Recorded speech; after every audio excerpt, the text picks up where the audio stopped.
안녕하세요. 하다학원에서 초중등부를 담당하고 있는 김현지 원장입니다. 원래 저희 학원의 이름은 잉글리시 메카였죠. 하다학원으로 이름을 바꾸고 국어, 수학, 정시 원장님들이 새롭게 오셔서 국영수 입시 단과 학원으로 성장한 지 이제 3년차가 되었습니다. 사실 그동안에 입시를 치렀던 졸업생들은 다른 학원을 다니다가 와서 급히 입시를 치르게 된 학생들이 대부분이었는데요. 올해 고3 학생들은 중학교 때부터 제가 직접 가르쳐서 올려보냈던 학생들이 많이 있어서 저나 대표님 모두 다 고3 엄마의 심정으로 올 한 해를 보내고 있습니다. 학생들을 지도하는 제 입장에서는 입시가 변화됨에 따라서 계속 커리큘럼을 손보게 되고 어떻게 하면 더 꼼꼼하게 학생들을 지도할 수 있을까, 선생님들에게 그런 시간표로 짜줄 수 있을까 고민하게 됩니다. 그래서 특별히 작년에 진행했던 클리닉 수업과 보충 과정에 대해서 몇 가지 규정들을 손보고 학원이 아닌 집에서의 학생들을 지도하시는 방법들이라든지 입시 준비 과정들에 대해서 안내해드리도록 하겠습니다. 먼저 하다학원은 국어, 영어, 수학, 단과 입시 학원인데요. 하다학원 중등부에서 학생들이 어떻게 관리되고 있는지 많이 궁금해하셔서 오늘은 특별히 제가 선생님의 허락 없이 어머니들께 공개되지 않는 학습일지를 한번 공개해드리도록, 저희 영어 주임 선생님이신 이하영 선생님의 수업일지인데요. 이렇게 부시에 공개해야 진짜니까요. 제가 허락 없이 공개해보도록 하겠습니다. 저희는 노션이라는 프로그램으로 당일의 수업에 대한 내용을 작성을 하고 그리고 계획을 합니다.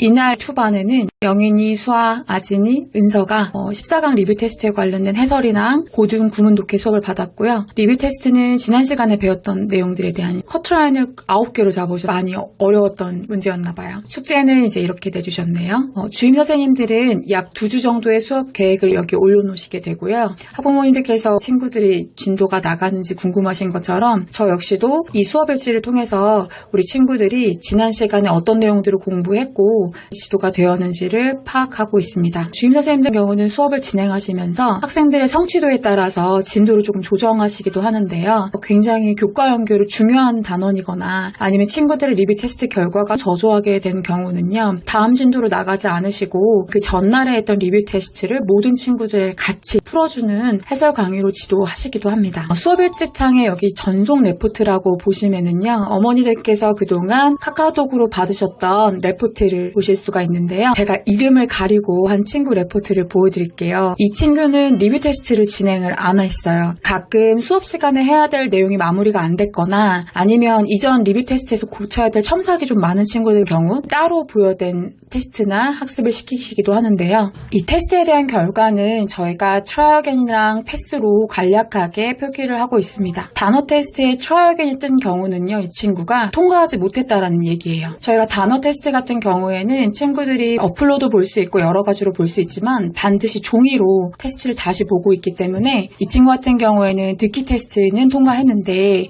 단어 테스트는 통과 못한 상황이네요. 그리고 영상 숙제랑 듣기 숙제를 안 해가지고 왔고 수업이 끝난 다음에 하지 못했던 숙제를 진행하게 되는데 이 친구는 남아서 듣기 숙제랑 단어까지는 완료했고 영상 숙제만 3월 2일까지 해오겠다라는 내용입니다. 저희가 1대1로 학생의 상황을 보고하는 체계이기 때문에 학생들에 대한 점수를 처음에는 공개를 했었었는데 너무 그 점수에 대해서 평균은 몇 점이냐, 다른 친구들은 잘 봤냐 매번 궁금해하시는 상황이 반복이 되면서 사실은 이제 선생님들이 학생에 대해서 지도하시는 시간보다 그 상태를 어머니들께 보고하는데 더 많은 시간을 사용하게 돼서 어머니들께 전달되는 랩은 이런 식으로 선생님이 제시하신 커트라인에서 패스인지 트라이어겐인지 간략하게 보고가 되고 학생들의 숙제가 어떤 내용이 미완료되었는지 남겨주시기 때문에 학부모님들께서 이 부분을 살펴봐 주시고 지속적으로 숙제를 안 해오는 친구들의 경우에는 집에서 따로 지도를 해주셔야 학원에서 무리 없이 수업을 진행할 수가 있습니다. 리뷰 테스트 같은 경우에는요, 많이 틀려도 크게 걱정하실 필요가 없는 게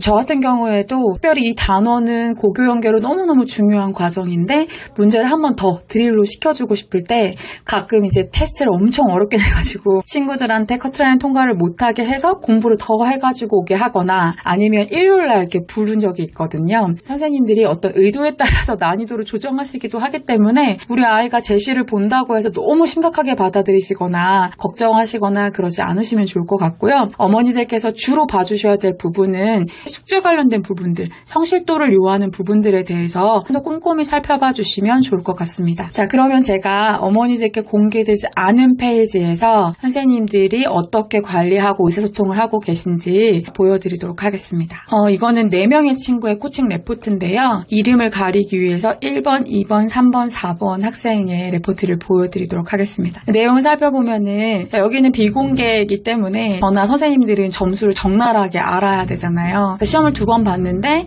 한 번은 뭐 3개 틀리고 한 번은 4개 틀리고 이 학생은 그렇게 된 거고요. 아이들이 6명씩 개별 코칭을 받게 되는데요. 그때 아이들이 어떤 부분을 잘 모르고 있는지 코칭 선생님들이 어떤 부분을 지도하셨는지를 목각일지에 적어주시고 레포트 쓰는 시간에 개별적인 내용에 대해서 상세하게 기록해 주시는 칸입니다. 첫 번째 친구는 문법적으로는 분사구문에서 능수동, 능동하고 수동한 구분하는 거 그거를 틀려가지고 다시 한번 설명했다라는 내용이 있고 두 번째 친구는 결석했네요. 그리고 세 번째 친구 같은 경우에는 while 관련된 선택 문제를 틀렸대요. 전치사라든지 접속사 관련된 내용들을 조금 더 설명해줘야 되겠죠. 이런 친구들은 유독이 개념을 좀 어려워한다거나 앞에 어떤 부분을 까먹었다 이러한 내용들을 좀 적어주시면 저나 주임 선생님들이 보시고 체크하셔가지고 그 친구한테 개별적으로 맞는 숙제라든지 안내를 하기도 하고요. 아니면 그 반 전체가 다 모르는 능동이랑 수동 같은 경우에는 친구들이 대부분 다 실수하는 내용이거든요. 그럼 다음 수업 시간 이전에 그 부분에 관련된 내용들을 준비하셨다가 미리 복습을 시키시고 그 다음에 수업을 진행하는 식으로 진행하고 있습니다. 수학 같은 경우에도